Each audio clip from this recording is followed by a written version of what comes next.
बिस्मिल्लाहिर्रहमानिर्रहीम। अस्सलाम वालेकुम। मुझे इस स्टोरी के तमाम देखने और सुनने वालों को दिल की गहराइयों से सलाम।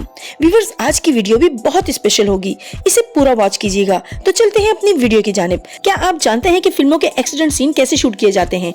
इसे 3 स्टेप पर पूरा किया जाता है। पहले स्टेप में एक इंसान खाली रोड क्रॉस करता है, दूसरे स्टेप में ग्रीन पर्दे के सामने एक्सीडेंट होने का नाटक करता है और तीसरे स्टेप में खाली कार को रोड के ऊपर से गुजारा जाता है और लास्ट में इन सभी सीन्स को कंप्यूटर एडिटिंग के जरिए आपस में जोड़ दिया जाता है और जिससे एक्सीडेंट बिल्कुल रियल लगता है। और यहाँ देखिए, ये एक लड़का आते हुए सांप को देखकर फिश दिखाता है। पहले तो सांप उसे बागौर देखता है, फिर अपने पेट की भूख मिटाने के लिए लड़के के हाथ से फिश को लेकर वापस पानी में चला जाता है। भेड़िए के बारे में तो आप सबने काफी कुछ सुना होगा। मैंने भी भेड़िए के बारे में एक वीडियो अपलोड की है, प्लीज जरूर चेकआउट कर लीजिएगा। भेड़िया वाहिद एक ऐसा जानवर है जिसे आज तक कोई इंसान भी ना पाल पाया, क्योंकि अगर कोई भी किसी भेड़िए के बच्चे को उठा लाए तो वो उस पूरे एरिया को तबाह कर देगा और अगर उसे पटा डालकर पालने के लिए रखा जाए तो वो मौका पाते ही उस शख्स को चीर फाड़ कर निगल जाएगा, चाहे उसे कितना ही खिला पिलाकर प्यार मोहब्बत से रखा जाए।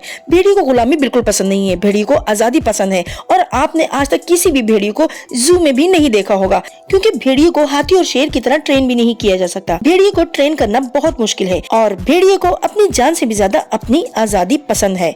व्यूअर्स, पॉपकॉर्न तो सभी को बहुत पसंद है और मुझे भी बहुत पसंद है। आपको ये एक पॉपकॉर्न इधर उधर लुढ़कता हुआ दिखाई दे रहा होगा। प्यारे व्यूअर्स, ये कोई पॉपकॉर्न नहीं बल्कि फ्लडेड ग्लास उबर है। ये एक किस्म का चूंटा होता है जिसके जिस्म के ऊपर मोम जैसा मवाद पैदा हो जाता है। ये कीड़ा फर्नीचर बनाने वाली लकड़ी पर पाया जाता है। अजीब दिखने के साथ साथ ये लकड़ी को काफी हद तक नुकसान भी पहुंचाता है, क्योंकि इसकी ग़िज़ा लकड़ी ही होती है। तो व्यूअर्स, अगर आपको कहीं ये पड़ा हुआ दिखे तो प्लीज इसे पॉपकॉर्न समझकर मत खा लीजिएगा, वरना खुद पर आई मुसीबत के आप खुद ही जिम्मेदार होंगे। क्या आपने अमेज़न जंगल के बारे में सुना है? अगर सुना है तो जबरदस्त, और अगर नहीं सुना तो कमेंट में जरूर बताइएगा। पारसी फौज को तो आप सभी जानते होंगे, जिन्होंने अपनी पूरी जिंदगी अमेज़न जंगल को एक्सप्लोर करने में गुजारी। इनका ये कहना था कि उन्होंने वहां 20 से 40 फुट लंबे और 250 किलो से भी ज्यादा वजनी ग्रीन एनाकोंडा की कई सारी नस्लें जंगल में देखी हैं। और साथ में ये भी कहा कि इस जंगल की दुनिया में उन्होंने सबसे बड़े सांप टाइटानोबोआ का ढांचा भी देखा।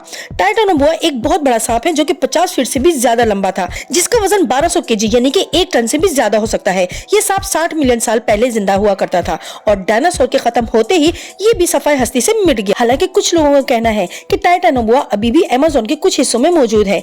मेरी इन्फॉर्मेशन आप सबको कैसी लगती है? प्लीज अपनी राय का इजहार कमेंट में जरूर किया करें। शुक्रिया।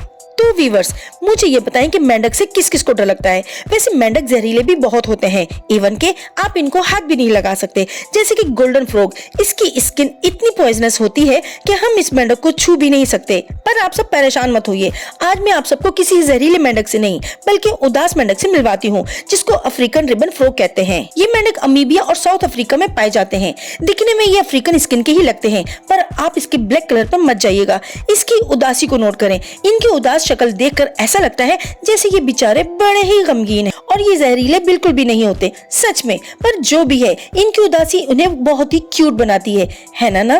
तो व्यूअर्स, कैसी लगी आज की वीडियो? कमेंट में जरूर बताइएगा। मेरी नई वीडियो आने तक के लिए अपना बहुत ज्यादा ख्याल रखिएगा। रब राखा।